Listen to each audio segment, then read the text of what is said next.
Episode 27 of the podcast. In the first part, we're going to talk about how trainers are kind of being thrown under the bus because we want dogs to be well trained, but we haven't given trainers a whole lot of information about what we need. And in the second part, we're going to talk about the American Kennel Club's Canine Good Citizen Test and how it directly relates to grooming in veterinary settings. This is the Creating Great Grooming Dogs podcast. I'm Chrissy Newmeyer-Smith. I'm a certified professional groomer, a certified behavior consultant for canines, and a certified professional dog trainer. And this, my friends and colleagues, is the podcast where grooming and training meet.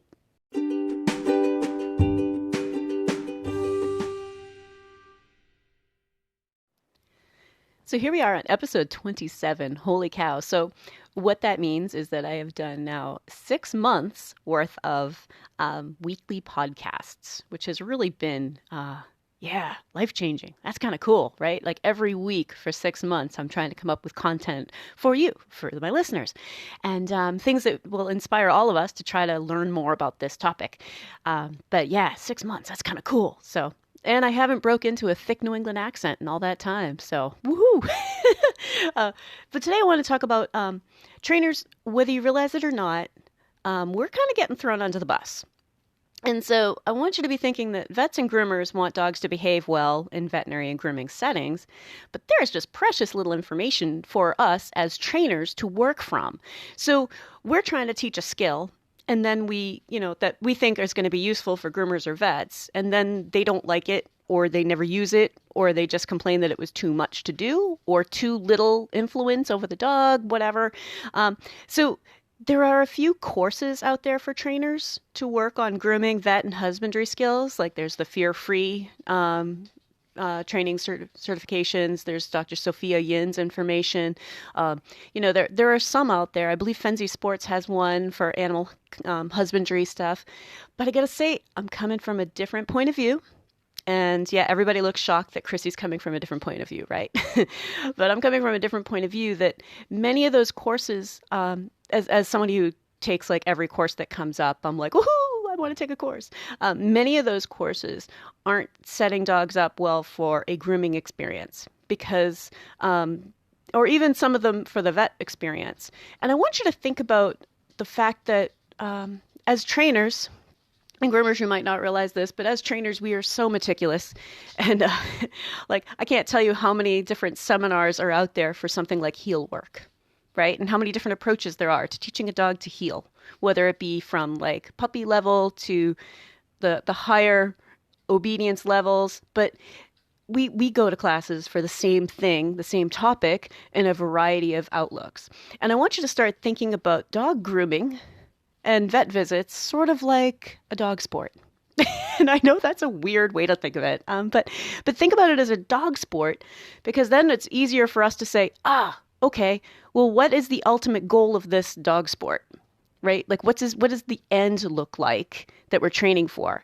Because if we were training for competition obedience, we would be looking in our own minds as to, okay, eventually they won't be allowed to have food in the ring during heel work, or won't be able to have toys in the ring during heel work, right? Like we start thinking about that very early on in our base training, that, okay, how can I use those tools if that's what is needed, and also have an awareness of those tools will be faded out later. And I use that as an example right now because in a grooming setting, as I've said before, food isn't necessarily something that is able to be used. So also trainers, I want you to think right now, imagine that you're working with dogs who are food aggressive, and would you want your customer working on another dog with a lot of food in front of your food aggressive dog? Just ponder that for a minute, right? Like that's a higher level, right? That's not a beginner level skill set. That dog would need to be prepped for that. What kind of things would you expect that food aggressive dog to do if now a second person comes over, puts him on leash, and goes to walk him across the room, right? Do you see where chaos might erupt? And that's why in a setting like a grooming setting where the dogs are in the same room, they're in view of each other most of the time. I mean, unless we put like a sheet over the front or have positioned crates in such a way that some dogs aren't in full view of other dogs. which can be really tricky because keep in mind, in a grooming situation, we need to be able to monitor all of the dogs in our care. So we need to be able to see those dogs. We need to be able to see their faces and make sure that they're not panting, make sure that they're not uncomfortable. So to have animals in the same room, imagine what you would tell a customer with the dog who is food aggressive, right? Like, I don't want him in that environment. So there are a lot of dogs in the general population who are food aggressive. There are a lot of them. Just take my word for it. I've seen so many in grooming settings that, like, if suddenly food drops, they're like, whoa. But some of the things that might happen, again, imagine somebody came to you and said, my dog is food aggressive, right? Now they're on a grooming table that smells like food. What might happen, right? We have to think about that as a wild card. So that's one of the things that we have to think about if grooming were a dog sport. One of the things we'd have to think about is that ultimately we would need to be very, very mindful of food use for teaching these behaviors early, knowing that they are not practical in what we would call our show ring, right? Like, we have ring savvy dogs. I would like grooming room savvy dogs. And when we think about it as a dog sport, right? Grooming room savvy dogs. Like, what is the cue that grooming is going to happen? Well, for my dogs, okay, let's say we go into a grooming room and they're like, oh, we're going to be grooming. Interesting. But I'm also seeing my groomer friends. And they actually board with our friends who, so if we're going there, it's often to drop them off for boarding. So it's a little bit different. But when my guys see fly ball practice, they're in, fly ball practice, or our fly ball club people. They're like, oh my God, those are our fly ball friends. That must be what we're doing now. When they see rally obedience, they understand, like, oh, cool, there's gates and there are those little cones and those little signs. We know what we're doing, right? I want dogs to think I am in the grooming setting. Oh, cool. I know exactly what we're going to be doing. And to have a different criteria for our dog grooming sport. So if we think about it as a sport, I think that then we start thinking a little bit more like, oh, right. So if you're an agility person, like, I think that I know I'm not an agility person. I know there are multiple ways to teach contact zones, right? And they're all different. And that doesn't mean any of them are right or any of them are wrong, just that we take more time to explore what is right for that individual dog. Because as I've said before, and I know trainers know this, but groomers and owners and vets, but the study of animal behavior is the study of one. What does this dog need in this moment? What are we observing with this animal? So sometimes I find these courses for teaching husbandry behaviors rely heavily on just a couple of tricks. And I know that's not right to call them tricks, but a couple of very short-sighted skills. Things like chin targeting, nose targeting, the on and the start button behaviors, which are, so for groomers, chin targeting is when a dog places their chin either on a hand or on a leg or on an object to hold still. Like, it's their way of choosing to say, I am choosing to stay still for you. Nose targeting is pressing their nose against something as I am choosing to stay still for this.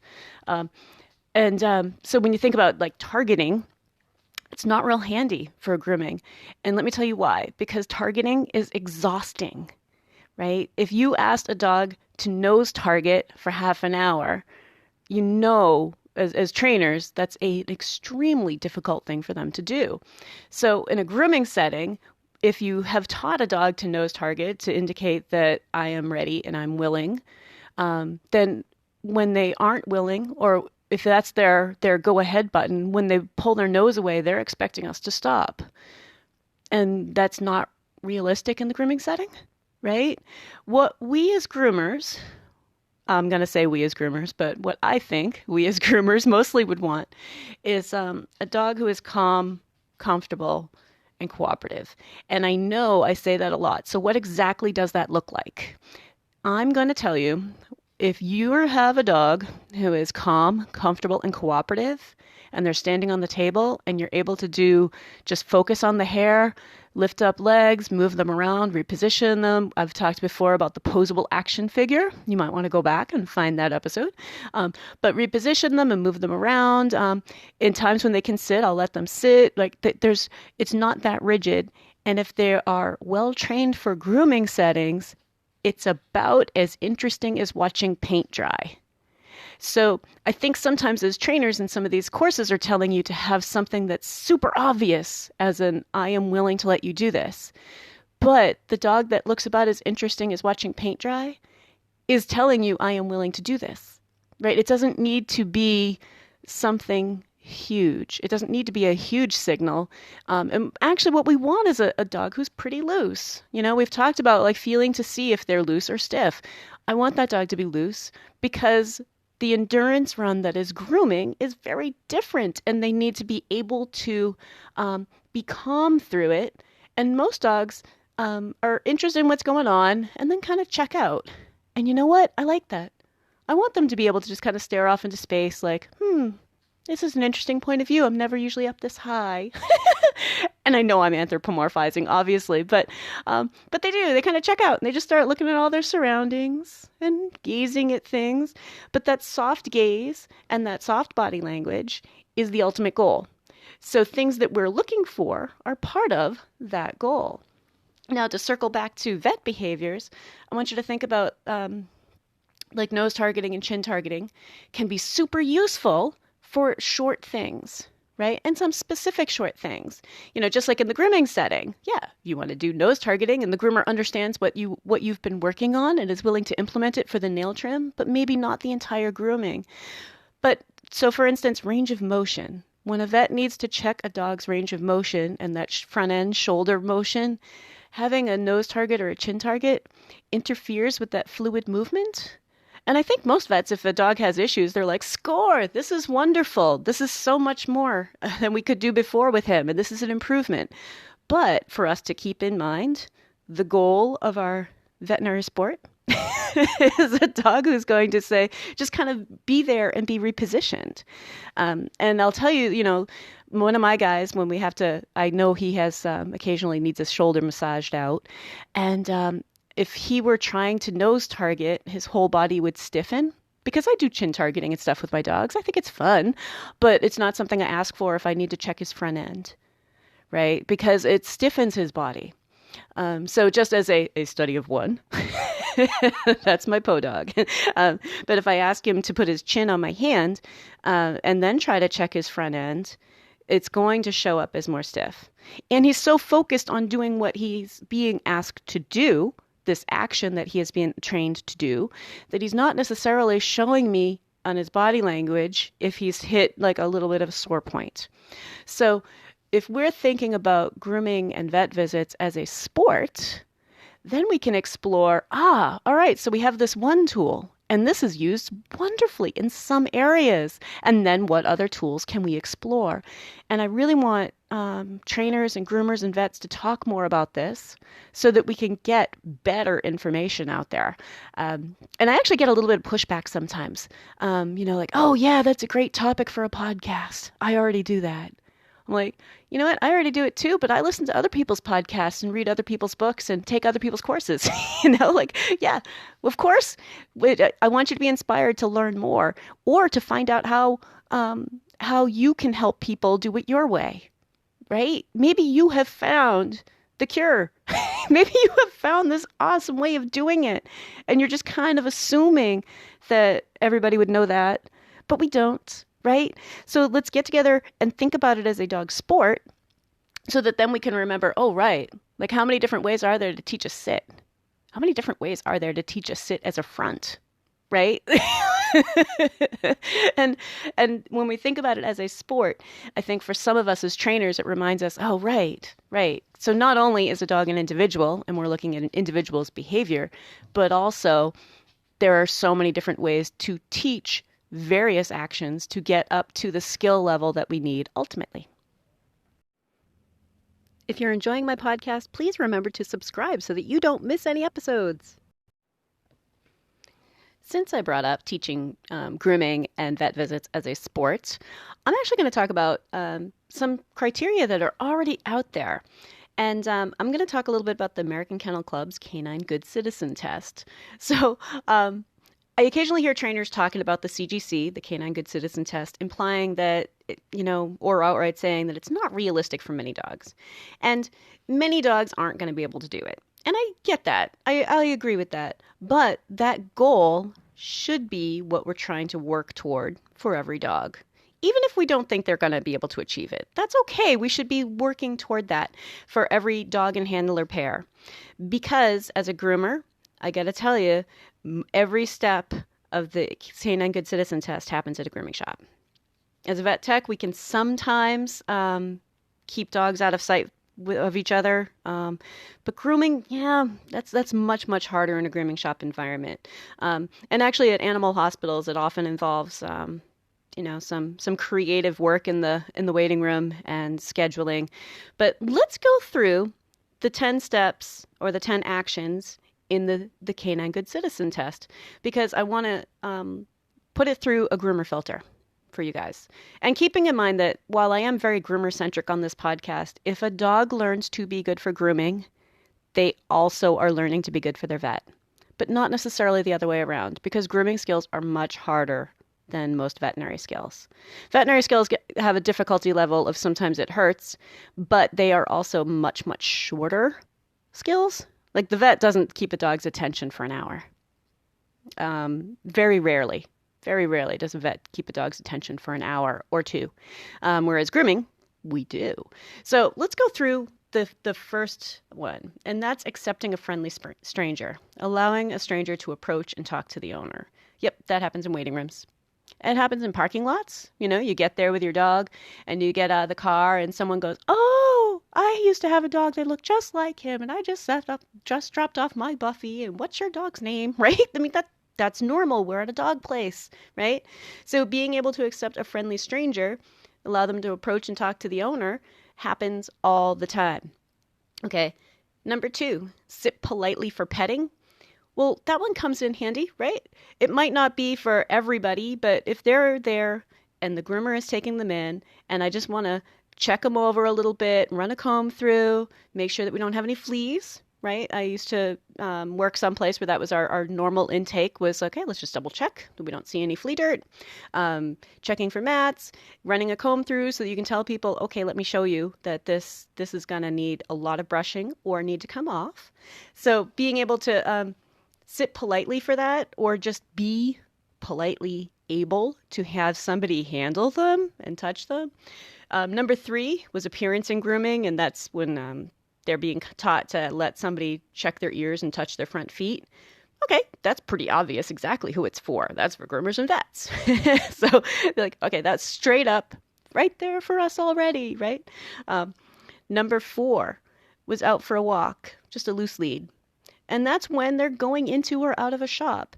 And I want you to be thinking about how that turns into a safety issue, because a dog that pulls through into a doorway before an owner gets a chance to look inside the room and see if there's somebody right there at the door, right? This is all normal stuff that these dogs go through and that these owners go through that we need to be helping them with, right?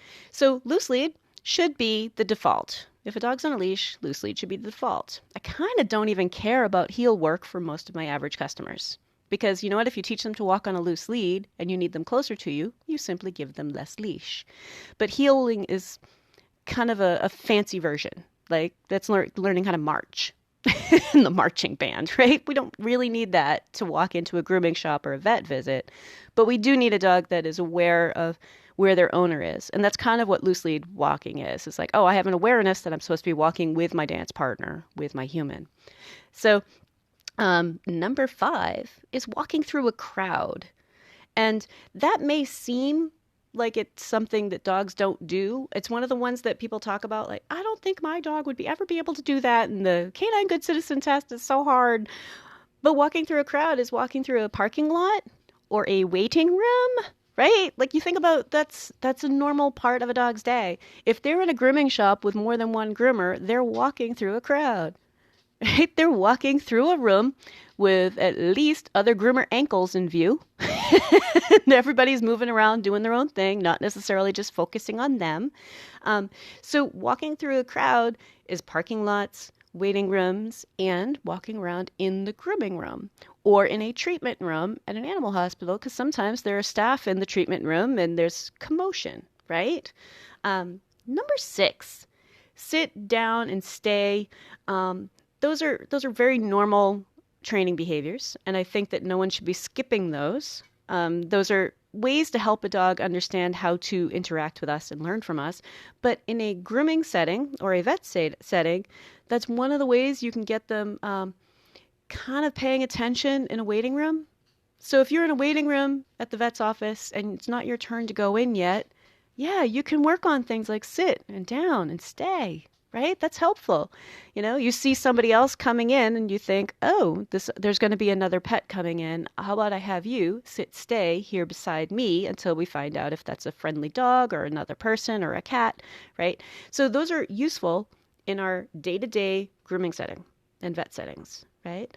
Number seven. Number seven is coming when called from about 10 feet away. And you might think that doesn't really get used because all these dogs are on leash, but that's one of the ways to get your dog away from other dogs or from other people. Again, waiting rooms, parking lots. So you're in the parking lot and your dog's on the end of the leash or goofing around, sniffing, maybe peeing, right? And you see somebody else coming up, you call your dog, get them back with you, right? That's so normal. And if we had more of that, there'd be less scuffles happening at a grooming shop or vet office because they happen, right? But being called from about 10 feet away on leash, yeah, I think that's a nice goal. I think that that's appropriate to ask for the average dog. Certainly some of these things are going to be harder for dogs that have a big issue, but the average dog, yeah, we should be working toward these and with a distraction level that you would find in a waiting room or a parking lot of a dog place, right? Number 8, reaction to another dog. Yep, we want them to be able to hold their brain together in the presence of another dog, right? And actually, this is where sometimes people's perceptions of taking puppy class kind of fail their dogs because they never move on. I think trainers, we understand the early socialization of puppy class, but not necessarily owners thinking, oh, wait, and I also have to teach them how to be around adult dogs. Because the dog that wants to charge over and smash into every other dog to say hi is still behaving like a puppy even though they're an adult. So we want dogs to see, oh, there's another dog in the waiting room. And maybe I'm not supposed to play with him. Right? I'm not allowed to play with him until somebody says, go play. Or I don't have to play with him and my owners are going to keep me separated from him. Depends on the dog. One of my dogs does not crave interactions with other dogs. I would easily ask him to kind of like, hey, get behind me and I will take care of it for you. Whereas my other guy would love to go over and say hi. In his case, it's how about you come over here because I don't think you should be interacting with that dog right now. And reactions to other dogs, especially in a vet setting, because you don't know if that other dog is ill. You don't know if that other dog is ill. Why would you let your dog run over and say hi, right? So teaching them how to be in the presence of other dogs and still paying attention to people around them and still holding the brain together as best they can. So number 9. Number 9 is reaction to distractions. And I believe the AKC website it's not in my notes, but I believe the AKC website had something like, somebody drops a pan or something, a lid, something that makes some metallic kabang noise, right? But reaction to distractions, oh my God. In the animal setting, in the veterinary setting, in the grooming setting is things like loud phones, because if you work in a loud environment, you have the phone ringer up high. Doorbells. Sometimes there's a doorbell thing going on where, if we're in the back and we need to hear, somebody shows up. Dryers are loud.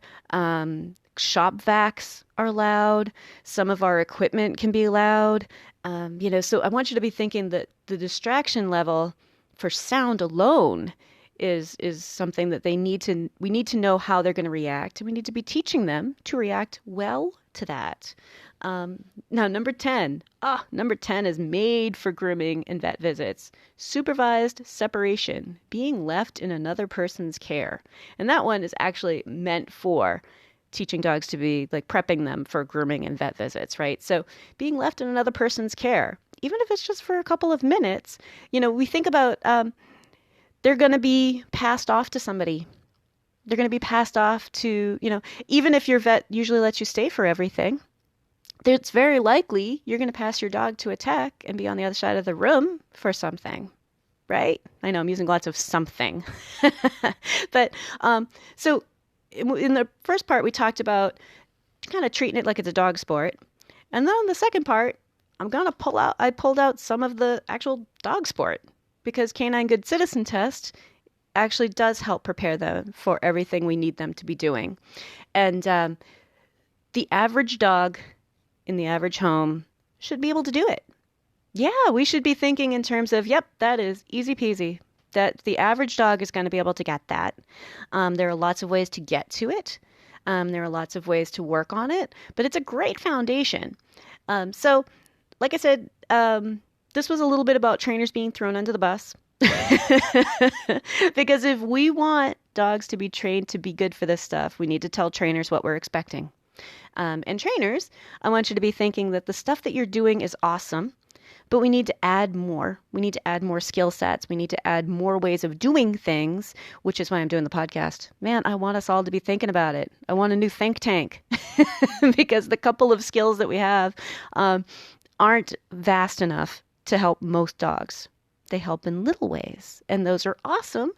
But every dog is an individual, and we have a variety of situations that they have to be trained for to a level that I think some of us weren't aware of, right? To the level of just being able to be on a table, kind of check out, let people move us around, and touch us with loud things and soft things and things that buzz and spray us with sprayers and things also like misting them down with coat conditioner. Anybody who uses a spray bottle for punishment is kind of setting their dog up to think coat conditioner might be a punishment too. So there are lots of things to think about, and I really want to inspire people to learn more about the skill sets that get us there. So I know it was a lot of information, but everybody have a great week and stay curious. If you'd like to talk to me, you can find me through my grooming and training business, happycrittersdogtraining.com, my email, chrissy@happycritters.net, and through the Creating Great Grooming Dogs Facebook page. And we have these awesome devices in our pockets that allow us to do live video with each other. I can help you with the dog on your table. We can set up live lessons, and you may be surprised at how much we can get accomplished together via video. I'm also happy to come to you if you're near my area in southern New Hampshire.